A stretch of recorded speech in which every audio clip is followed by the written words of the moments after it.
RVschwarzenegger is a 5.3 kilowatt portable power source. It's got a built-in 5 kilowatt inverter and all the protection needed to keep it from blowing up. For debugging and control, it uses CAN bus. It's got a built-in Nook mini computer that's used to remotely debug and compile code so that I can modify on the fly. It uses a custom controller that I made to read and sample the voltage and current, and it will determine how much life is left in the batteries.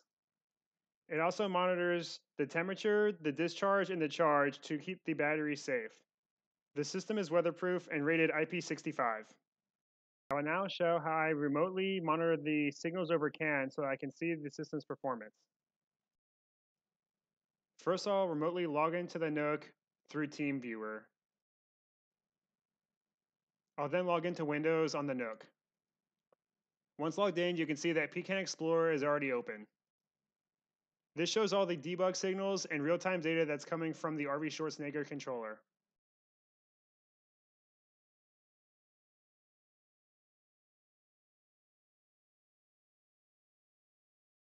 Some of the signals to pay attention to are battery, state of charge, and battery voltage.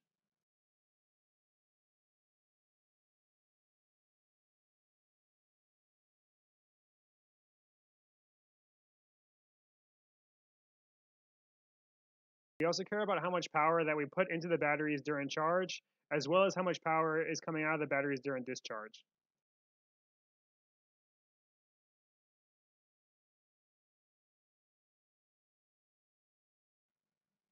I've also plotted most of the signals that we care about in the watch window on the right. The watch window is what I use to see what's happening in real time. Another important feature is tamper detection. There's a lid open sensor and a continuity sensor. The continuity wire will be wrapped around your truck or something else where the RVschwarzenegger will be mounted to.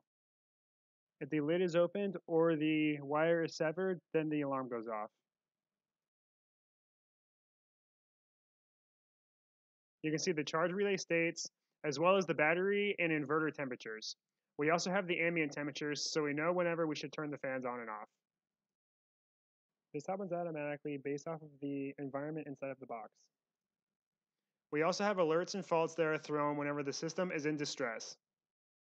When the alerts are thrown, they are saved in the logs on the onboard EEPROM. These logs can then be dumped later in time. You can also command the system over a terminal. It uses Unix-style commands to query and command the system.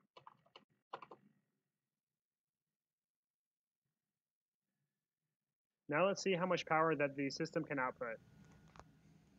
I disconnected the Meniscus plug, which is how you connect the system to the 120 volt outlet. The system is connected to a ceramic heater. As soon as I pull the e-stop, the inverter will turn on and the ceramic heater will be powered. Keep in mind that the batteries are new and haven't been broken in yet. We only get about 60 to 70% of the capacity until the batteries are broken in. The inverter and ceramic heater are both running properly.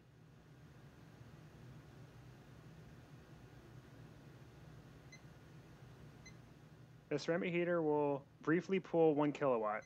It then smooths out around 800 watts. This means that the system should be able to power the ceramic heater for about 6.5 hours. I will now use it to monitor how many kilowatt hours we get out of the system. In the meantime, we'll be nice and toasty because I'm going to stand right next to the ceramic heater. 6.5 hours later. So after running for half the night, we're at 3.48 kilowatt hour. We ran the batteries from 85% all the way down to 10%.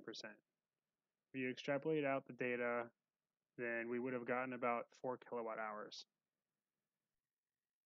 After the batteries are broken in further, we can probably expect to get the full capacity at 5.3 kilowatt hours.